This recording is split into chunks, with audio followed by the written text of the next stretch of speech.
Yeah, chamber pressure looks good. Following up. Roger, Atlantis. Water towers fly! Yes! Tango down to nominal. Fighting downside FD off. Bring in FD off. Off. It's orange! 45! Oh my god! Oh my god! Decollage. What is it? Put that in the big bag, Eagle. 343 unfolds to go. Indeed. We rise together, back to the moon and beyond. If there's methane, it'll be igniting in the flare, correct? Yikes. Deep red. We don't need any more of these.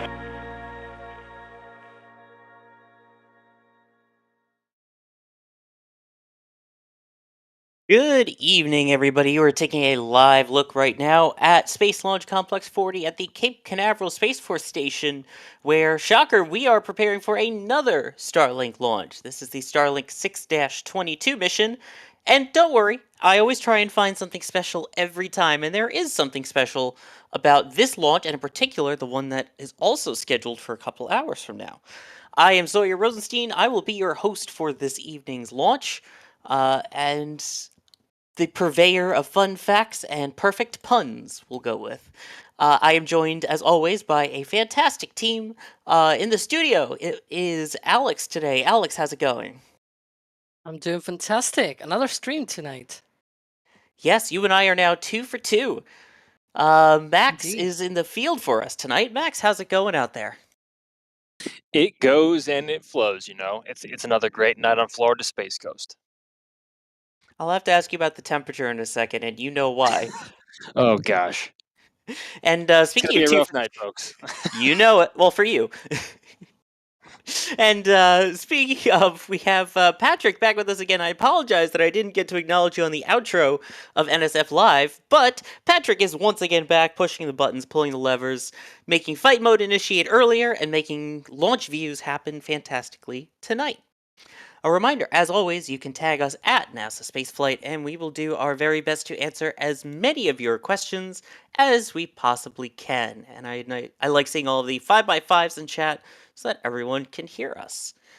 So, let's get started with this particular mission, which, if you've seen Starlink before, may sound a little bit similar, and the potential record we might set with a second upcoming launch too. Alex?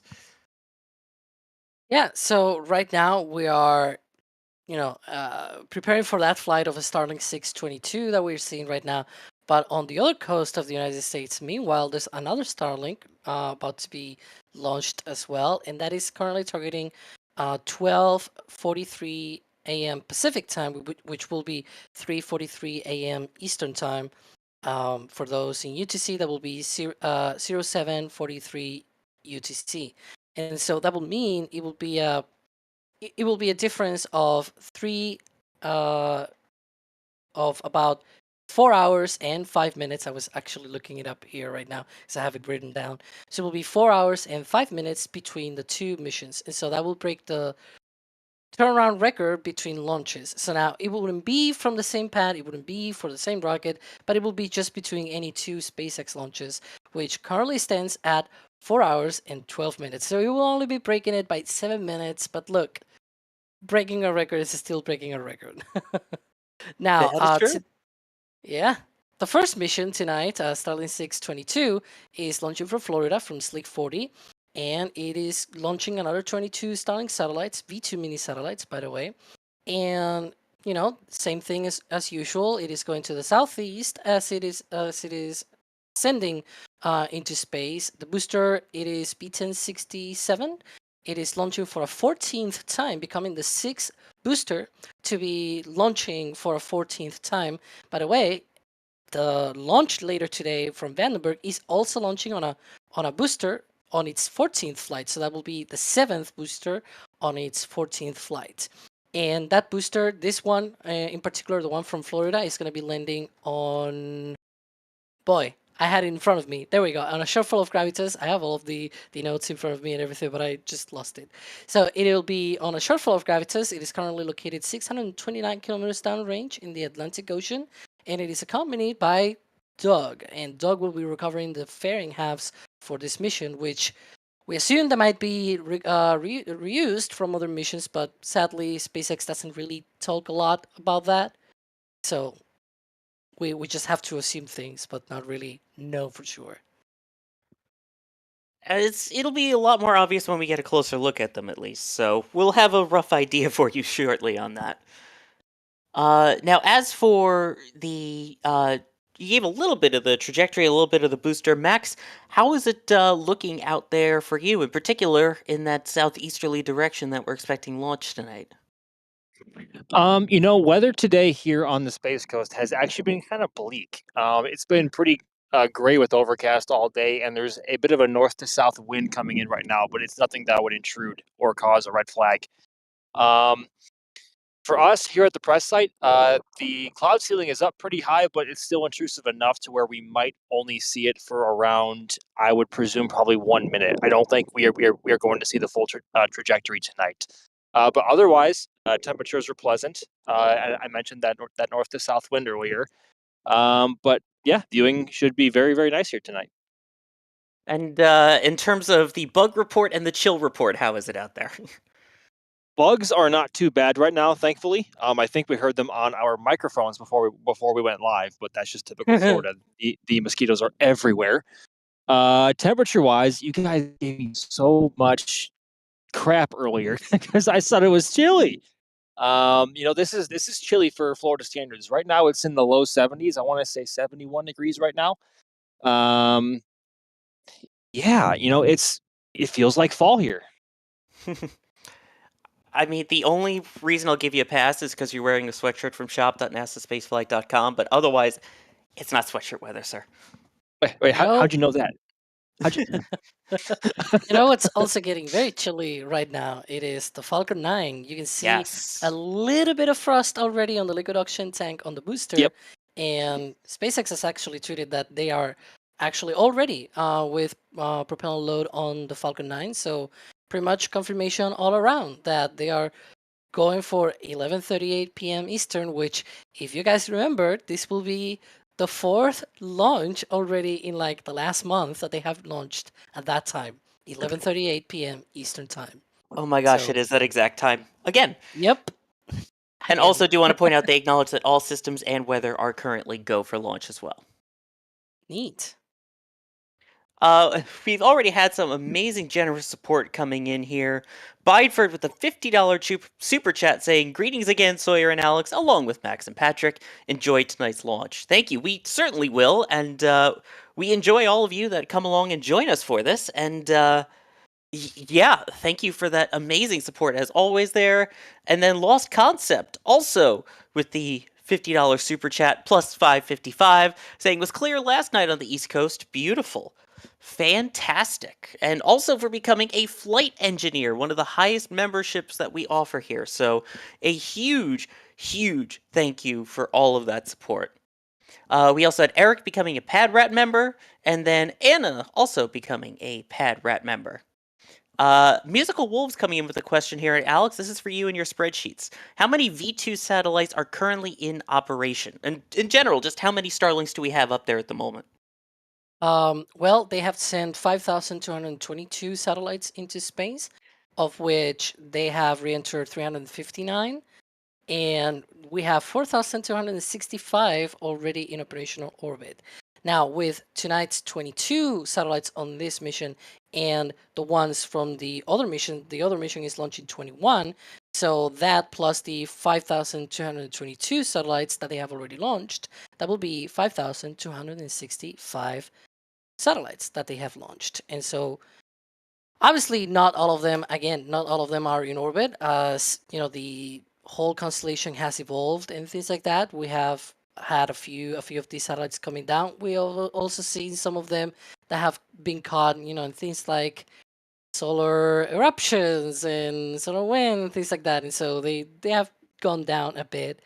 And so there are 359 that have re-entered. And yeah, and then there's a bunch of them that are in orbit, but they have not gone yet to the operational orbit and are at 4,265 right now in operational orbit. Knew you'd have the numbers on that. Always appreciate you keeping track of that. And let's see, we also have here Anna saying pun coins for Sawyer and bug spray for Max. Sorry, guys, gonna have to split this one, watching from Miami. I think we can split that fairly, Max, don't you? I guess we can. Sure thing. There you go. Um, now, I know it hasn't been officially asked to us yet, but I do want to point out that we have the crew tower continuing to grow. For those who don't know what we're talking about, can you explain a little bit about that tower that's growing at Pad 40 and when we might actually see that completed? I sure can. So, SpaceX is in the process of constructing a brand new crew access tower over at Slick 40. Currently, there are 3 segments stacked over there, right next to Falcon 9, as you can probably see through our camera that we have over here. There were 4 constructed, and 3, as I just mentioned, are currently over there and have been stacked. And there is one more still currently over at the Roberts Road facility that is still waiting to be transported over to the pad. But with the cadence that Falcon 9 has been pushing lately, it's been pretty difficult to find a window, I guess, to get it transported over and stacked, because that pad has been absolutely going full bore for the last couple of months. Yeah, the cadence again that they've hit is absolutely mind blowing. The fact I believe it was what 10 launches last month alone. I think so, yeah. And also, from our I think it was July, from our July flyover to our most recent flyover, or maybe it was August. The tower went, or so the entire tower went from all 4 segments still being constructed over at Roberts Road, and now here we are in just after the first week of October, and the tower is almost completed. So the fact that they've managed to construct the tower this quickly, even with this extreme cadence, is nothing short of astonishing, really. It truly is, yes. And again, the exact number and the exact how long it's been is in the flyover, which is now available on the NSF YouTube channel. Yeah, and if Shameless you plug. want to figure it out, there's definitely that. We have the flyover from August that I'm looking at right now. It's been there all along because we were sort of thinking about, what are all of these segments and hardware and everything. We were like, oh my gosh, these are the segments for the crew tower, right? So yeah. They almost appeared out of nowhere. I mean, we were almost surprised to see them, and now Yeah. here they are, almost finished. It's been astonishing. I remember even last flyover we were speculating which section would be for which, and they're already now stacked for the Hmm. end of August one. Unbelievable. Yes. True. Let's see. Here's another question. Alex, this one's for you. Jason Lundstrom asking, why so many night launches for SpaceX? Is there a logistics or range scheduling advantage that drives them to prefer these windows over daytime, just avoiding summer storms? Why another 11:38 p.m. T0? Well, I cannot say why exactly 11:38 p.m. Eastern. I'm not sure if there's anything hidden behind that, but Orbital mechanics, definitely. probably. Well, but if it's orbital mechanics, why is it like, I don't know.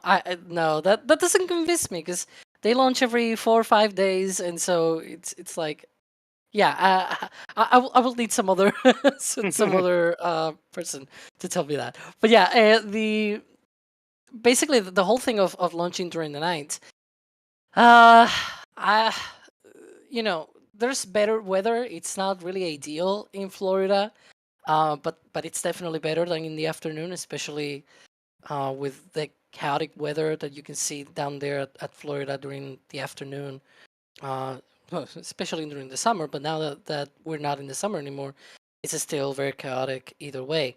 And also, as we were mentioning before, we had that tower being built, and if you can think about it, the activities. This is not a starbase, right? So the construction activities stop for the night. That was not a thing at Starbase, especially when they were building the tower. Sometimes we will see. I believe one of the tower stackings actually happened during the sunrise. Like as soon as the sun got out, they just started and stack one of the one of the tower sections down there at Starbase. But here it's not the same. So during the night, they are able to just stand down and work on the actual launches themselves. So that is a nice thing to have. If they don't launch during the day, then they don't really affect any of the other activities at the pad. Right, yeah, it does have that little bit of help there in the getting that tower completed. So that's why I kind of paired those two together. Hmm. Here's one, Max. I'll put this one to you since you see all the boosters coming back into port all the time. Uh, we have a question from where is it? There we go. Ellie asking, are there people on the drone ships when the Falcons land? And I'll add in, how do they get back from the 600 kilometers downrange to Port Canaveral? Yes, there are people aboard the drone ship once it comes back into port, and it's actually quite a unique perspective to see them in comparison to the size of the landing legs and also the bells of the Merlins. They get back by being towed by either Bob or Doug or one of the other tugboats that they have commissioned here out of Port Canaveral, and that is a very Ooh. long journey. So, was that Alex? Hey, I have a thing here because Oh boy.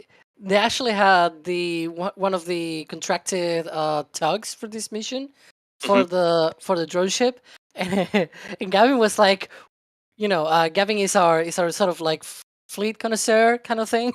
He's our And port so guru. exactly right, and so he was like, why do they have just a contracted kind of tug that is not the usual tug that we see? And so the reason why it's because Bob, no less, is heading out for Falcon Heavy. Now there's no booster landing for Falcon Heavy on the sea. There's booster landing back on land, but the fairings do need to come back because they are recovering them. And so Bob is going out there, and so that's the whole reason why you see sometimes a confused Gav on Twitter or just privately when you talk with them or things like that. So yeah, I'm throwing you under the bus, Gav, if you're watching. Ooh. I would think he's sleeping like a lot of other British people, unlike our Exactly, yeah, Crispy. because it's 4:17. I think Crispy is probably the only people in the UK awake right now. Hi, I don't know. I'm Chris. sure We love there's you. some people in chat that are from the UK. I'm sure, and you're over there in Spain, where it's what time currently? 5:17 a.m. Oh boy. Yeah. It's nice. It's cool. Yeah. I'm okay here.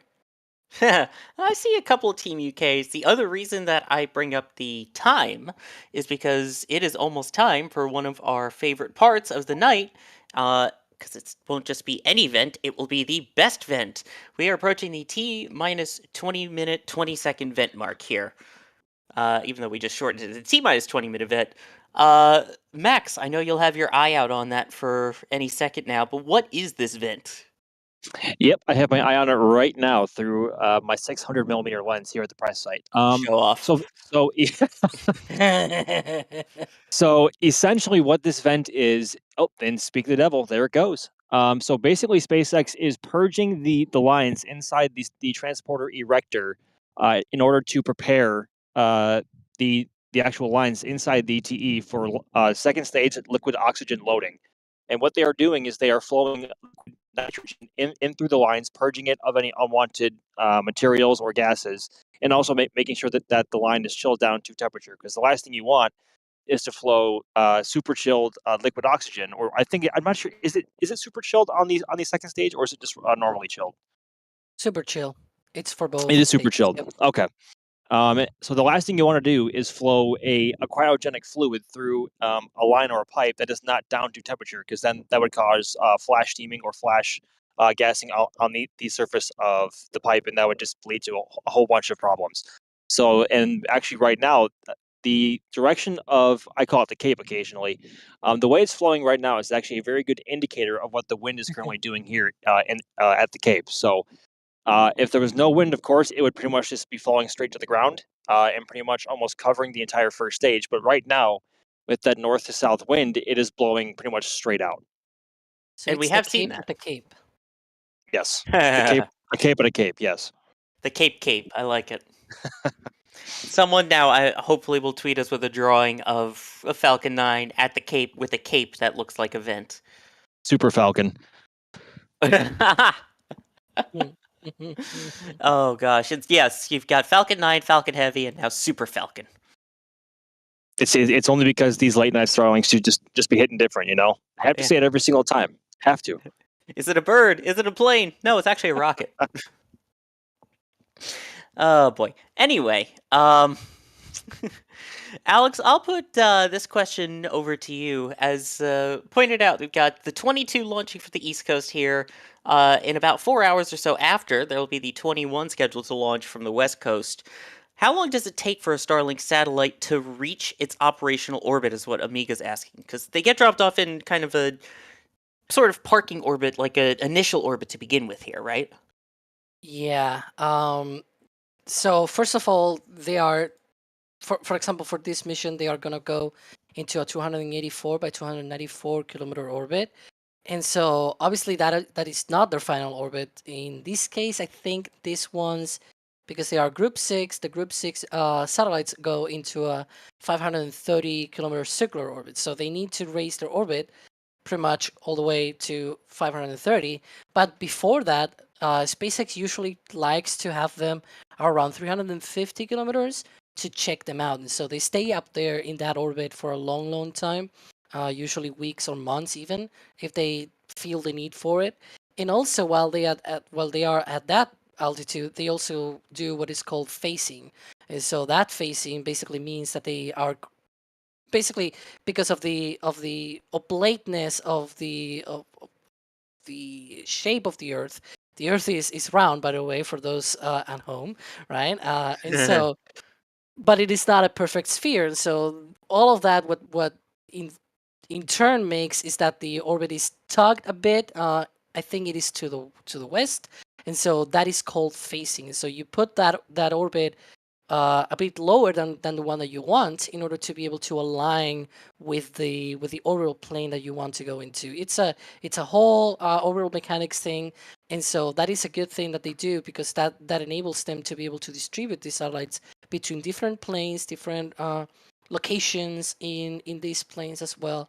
And so it is a very, very carefully choreographed thing, because they have thousands of these satellites at the same time, so they need to go very, very, very carefully. But definitely takes a while. It takes weeks, even months for some. Alex, I'm sorry to break it to you, but they're satellites, not planes. Orbital plane. I mean, yeah, that's another way of saying rocket, isn't it? Orbital plane. I know you mean the actual physical plane as opposed to not like an airliner. I had to. Isn't that what the space shuttle was though? Insert Chris Bergen. I mean, first off, bingo card. Second off, all right. Do want to hit some support here. Blushy Boy, thank you for 5 gifted Red Team memberships, and for making me practice my English, apparently. And along those lines, also from the store, saying it's a great day for multiple launches. Blushy Boy getting the full stack hoodie. Go Starlink, and congrats as well to Arianespace, which, yes, we also had the Vega launch just a couple of hours ago as well.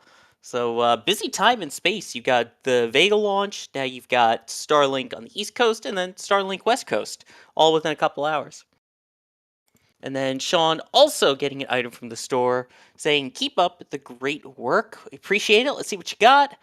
An L2 membership. Ooh, I know you're going to make Chris Bergen very happy, and I think you'll be very happy too. Because L2, in case you're unaware, is an additional part to our NSF forums where you get exclusive imagery, pictures, access to stuff, including crazy cool documents of vehicles old, new, and upcoming.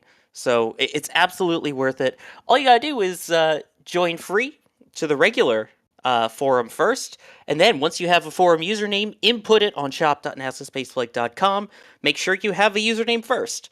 And then all you got to do is put it in, and you can upgrade to the L2 membership. And trust me, again, like I said, as an L2 member, worth it. Let's see, question-wise here, what else we got. And as also pointing out, if you do get anything in the shop while we're live, we'll be able to read your message on air as well. Let's see, Alex, I'm going to put this one to you as well. We were talking about how long it takes for them to get to orbit. Ron with a question here of what happens when they finish launching all the Starlink satellites, and I'm going to put an addendum to that. Will they ever stop launching? That's a great question. I think once they finish launching the ones that they have scheduled, then they're gonna replace the older ones by new ones. So that's what you usually do when you have all of these development of satellites. If you think about it, the ones that they first launched, that was May 2019. The first operational batch was November 2019. So we're talking about 4 years ago. These satellites are meant to be in operation for about 5 years. So if you think about it, now it makes sense. Now they are launching this new generation of satellites, this new version of satellites, to go back and deorbit the old ones and replenish them with new ones. Now, obviously, with these launches, they are not doing that right now. They are just filling up new spaces, other spaces that they are filling up in low Earth orbit. And obviously they have not gone yet back to the old spaces, to the old slots in orbit, but they could do that, and they could just basically just replenish all of the older satellites with newer technology, and that's pretty much what you will expect from them to be doing going forward. When they finish the set of the sort of set of X version of satellites, then they go to the X plus one and continue going down the line and continue upgrading all of the technology. And that's pretty much why all of these satellites are meant to be in operational orbit only for 5 years, because then that's pretty much about the same time that you can then replenish them with new technology and new upgrades. Exactly.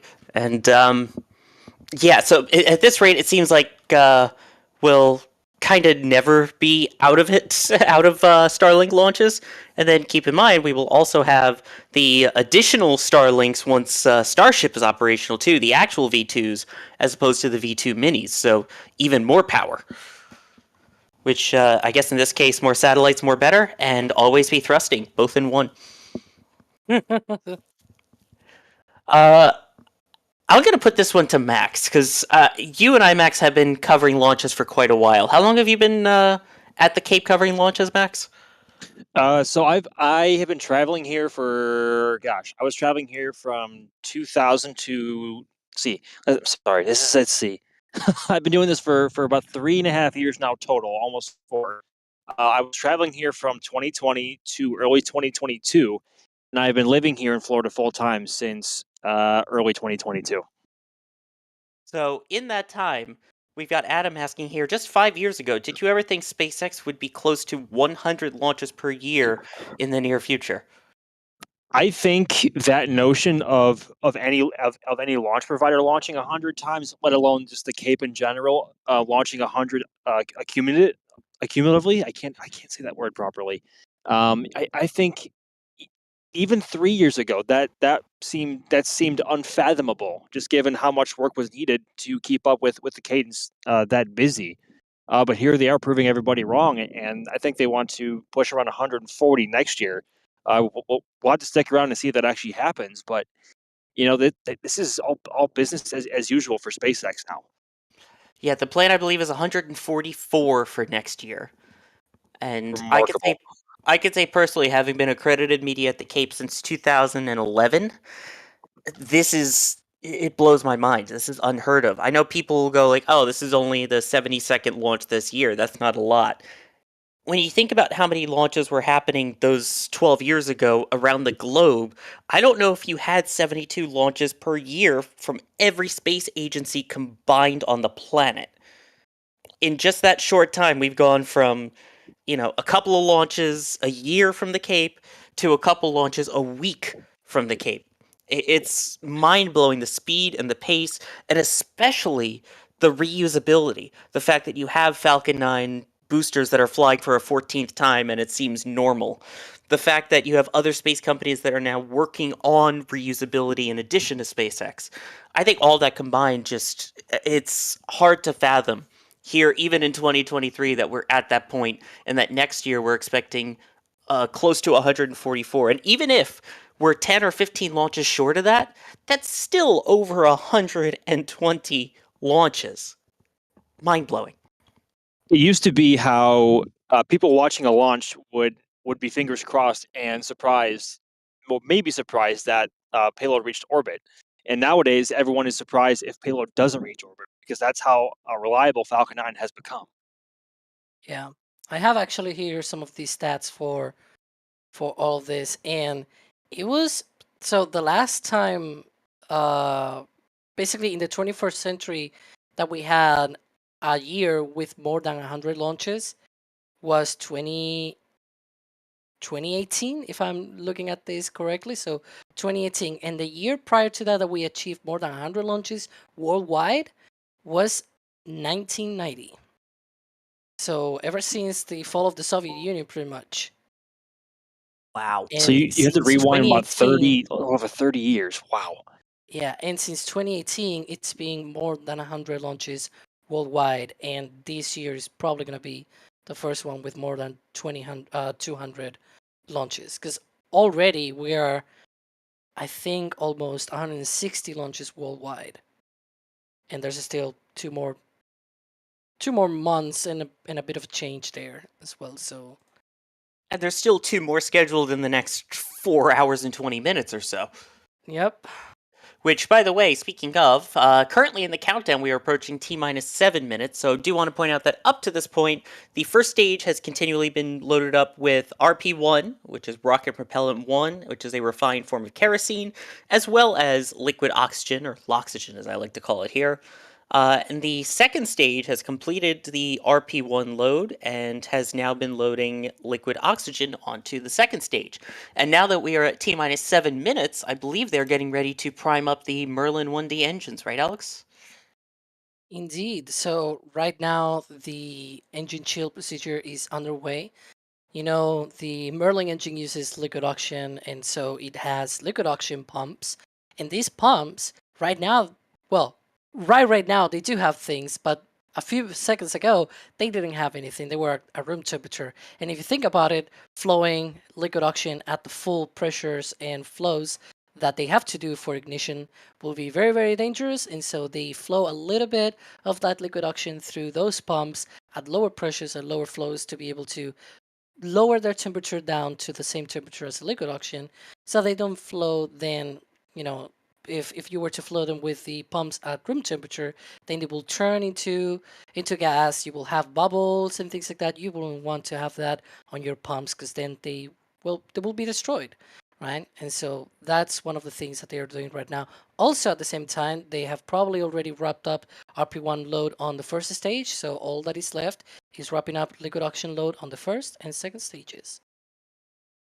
There you go. And again, we'll start to see a lot of things pick up in the next 5 minutes and 40 seconds or so.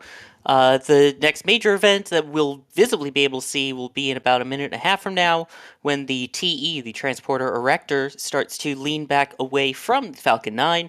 That will be just a couple of degrees away, but it will be thrown completely back at T0 to be out of the way of the rocket at liftoff. The TE is what is currently providing the fueling, as well as some of the electrical services to the vehicle, environmental systems and electricity for the conditions inside the payload. All of those goodies are coming from that transporter erector there. Speaking of transporting, Max, I think I'm going to transport you away and let you take care of all of your cameras for the launch, and we will talk to you afterwards. Thank you very much, gentlemen. I will see you on the other side. Looking forward to it. Let's see. We have a couple of messages of support that I want to hit before we get into the deep part of the count here right now. Peter Thompson saying, roasting 2 good luck marshmallows for these 2 Starlink launches. Go Starlink ×2, and congrats to Arian Space. Well, thank you very much for that, and we are hoping for 2 beautiful launches tonight as well. Thomas Bolden with the $20 super chat saying, will the solar eclipse on Saturday affect the appearance of Psyche? The answer to that, I think we can confidently say, is no, as it really just has to do with the way that the Earth, the Moon, and the Sun line up in specific positions. For example, you could be, in Florida and not really see much of a solar eclipse, whereas down at Starbase, you get something closer to the annular eclipse, the so-called Ring of Fire that you see with it. So I don't think that's going to have any impact on the appearance of Psyche, right, Alex? Yeah, and also, for that, they will also need to be delayed by 2 days, because right now the launch is on October 12th, and the eclipse is on October 14th. And then Joseph here, getting another item from the store, saying on a trip down in South Padre. Probably going to drive by Starbase in the next few days, depending on road closures. Getting one of the first orbital flight test patches there. Well, hopefully you get to see it. That would be fantastic. There are some closures, the 9th, 10th, and 11th, currently scheduled, so just keep an eye out for those. But hopefully you get to see some good views down there. And in the meantime, we're keeping an eye here for the good views as well. As this point, we should be coming up on some major events shortly, including the completion of fueling. And hopefully that will be coming up very soon. That is going to be, once we get to T-minus 1 minute, they will pressurize the vehicle to flight pressures. That's also when Falcon 9 will enter startup. That is when the vehicle will be controlled completely by the onboard computers. We're now at T-minus 45 seconds according to the SpaceX stream that you see there. That means that we should be expecting the final go for launch coming up momentarily. And we're now about 30 seconds away. Again, keep an eye out at the bottom for a green flash. That's T-tab. That will ignite the engines. Oh no, we're still a bit away. Oh, Yeah. okay. Standing by on that for a second. It appears as if we have I've a heard new the T0. liquid oxygen. Yeah, liquid oxygen load is complete on the booster, and they are right now wrapping up liquid oxygen load on the second stage. There we go. We're now at 2 minutes away, excuse me. So about T-minus 2 minutes and counting from liftoff here. But still, 1 minute is when we will see Falcon 9 entering startup. As mentioned, the onboard computers would take control of the vehicle. That is followed also at the time when all the tanks get to flight pressure, so they will fully pressurize them all the way up to that flight pressure. And ahead stage of 2 liftoff. LOX load is now complete. The Falcon 9 is now fully loaded with propellants ahead of its launch. Hence the vent that we're also seeing on screen, one final purge there of the lines in the transporter erector. So that gets rid of any leftover liquid oxygen that was being loaded up in there, clears it out with the liquid nitrogen so that there's no potential for random extra sparks or anything there. At this point, we are now about 80 seconds away or so from liftoff. I do want to point out, again, we will not be talking over the launch. We will be quiet during that point. We will let you listen to the sound, which you will not hear right away. The sound does take some time to travel the 3 or 4 miles or so where it is from pad 40 to our cameras and microphones at the press site. We are now within 1 minute. Falcon 9 is in startup.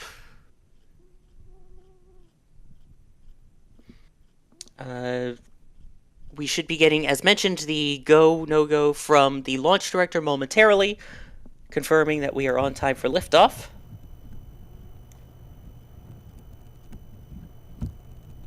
And we are now less than 30 seconds away from launch.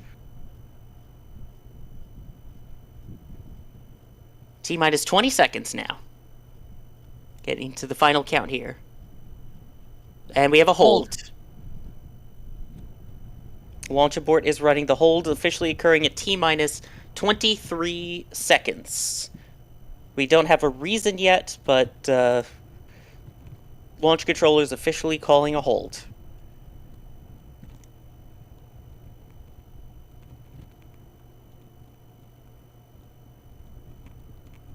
Again, at T-minus 23 seconds, the clock has stopped. So at this point, that's when the onboard computers would be in charge of a hold at this point, right, Alex? Yeah, well, we don't know right now what is the cause of the hold, so we're not sure if it is the computers or not. It sounded like it might have been a manual abort, though. Right. On the countdown net, which is where all of the controllers discuss these things, it was the manual call of hold, hold, hold, which is 3 people, or basically the 3 words you don't want to hear in a row, that something is not right for launch, so it stops the clock. It could be any number of issues. It could be something related to the range, if there's a random boat or a plane that goes into a keep-out area.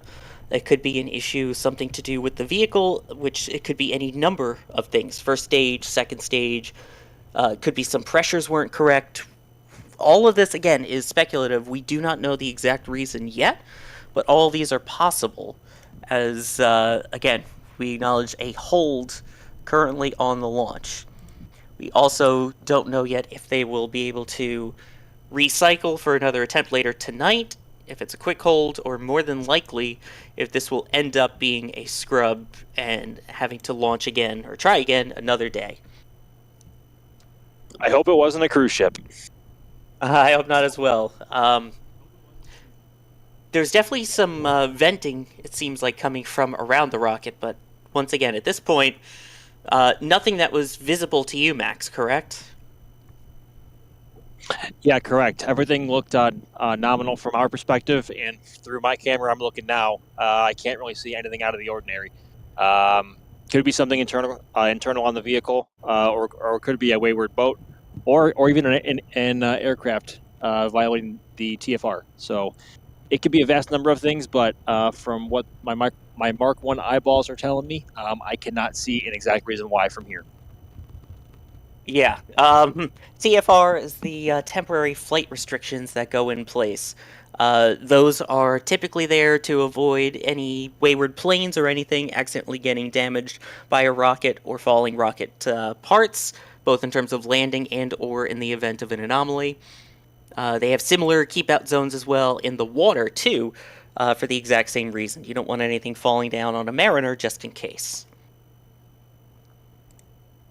One of the things to also consider with this is that they, in theory, have another opportunity at 12:33 a.m. The only problem is that this deep into the count, they need to detank the whole rocket. They will have to restart the countdown and be able to refuel the rocket.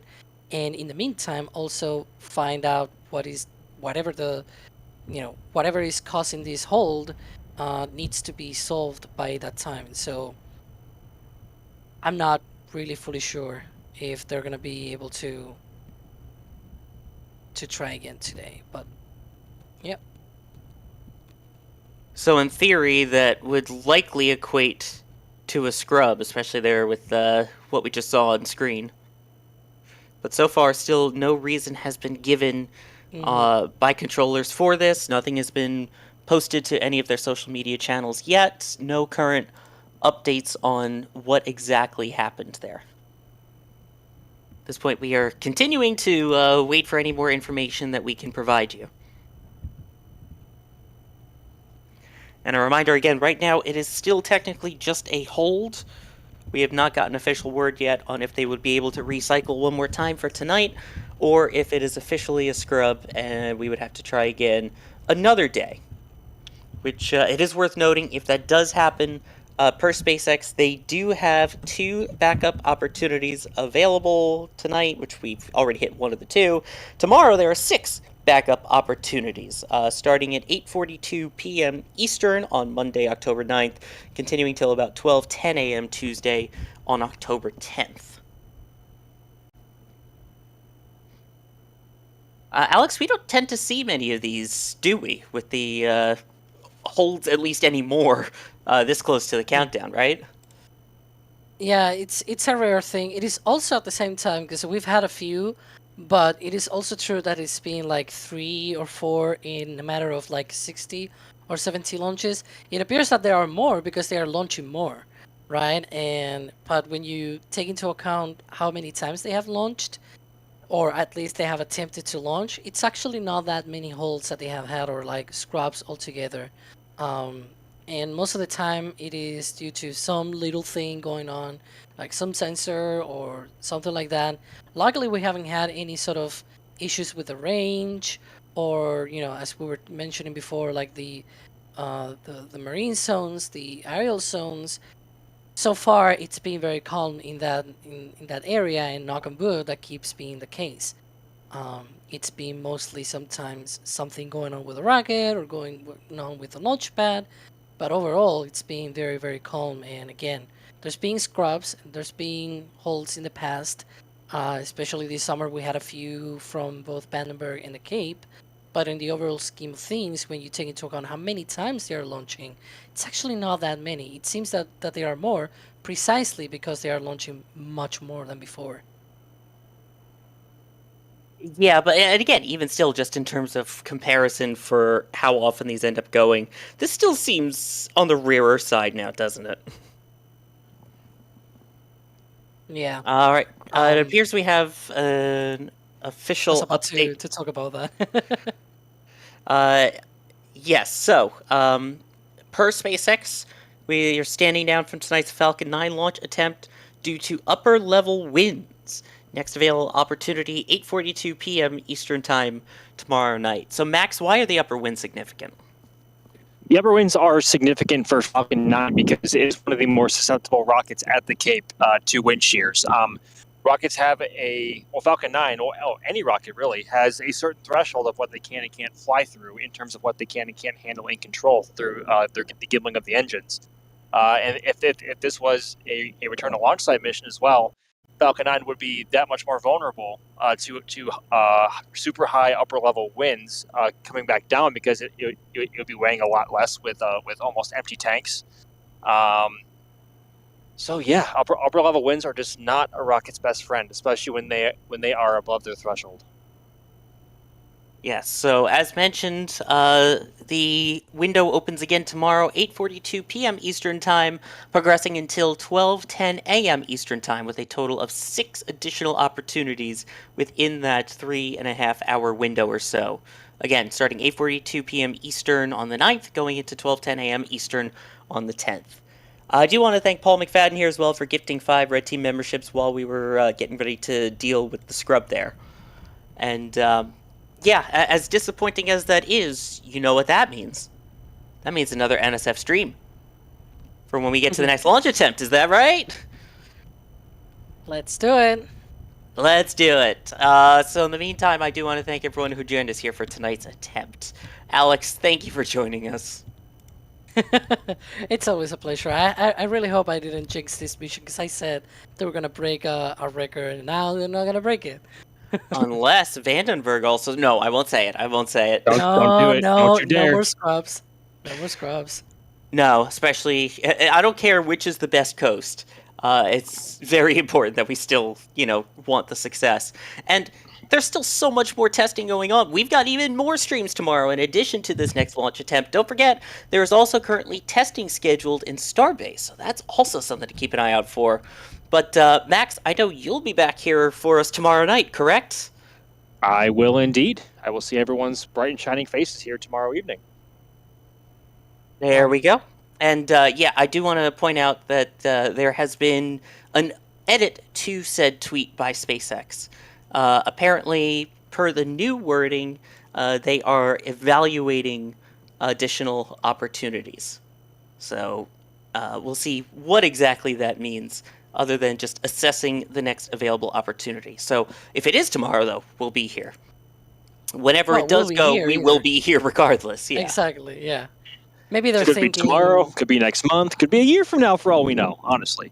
Yeah, And the next day, it could and be the that next day. tomorrow is also very, very bad for upper level winds, and they are already thinking, well, maybe, right? But, just let them do their work and see what happens.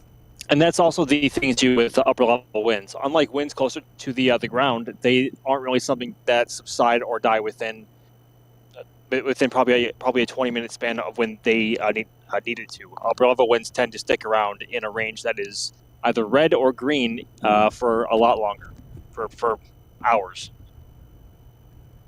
Exactly. Yeah, and that's mainly monitored by weather balloons most of the time as well that they keep an eye on. So it's not as easy to continually track either. And of course, Patrick has been the one making all of this happen, pushing the buttons, pulling the levers, pressing the hold and scrub buttons as much as we didn't want him to. We had to. Also pulling up all the information for us super quickly. So, Patrick, appreciate all that you do as well and for all of your help with that. Again, whenever that next attempt may be, we will be here for it.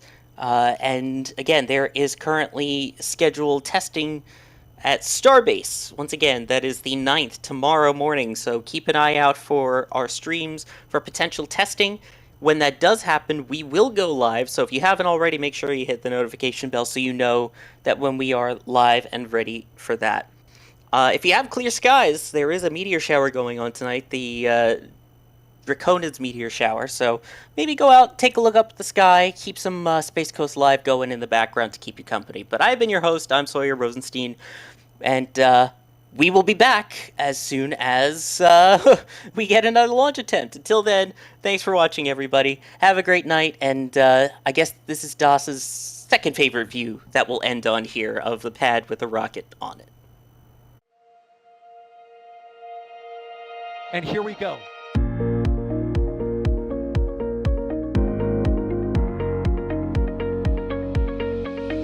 have liftoff. Propulsion continues to be normal. R68 chamber pressure looks good. Doubling up. Roger, roll, Atlantis. Water towers, fly! Yes! Echo down to nominal. Flight downside FD off. Say again, FD off. Off. It's orange! R45! Oh my god! Oh my god! Decollage. What is it? Put that in the big bag, Eagle. 343 unfolds to go. Indeed. We rise together back to the moon and beyond. If the methane will be igniting in the flare, correct?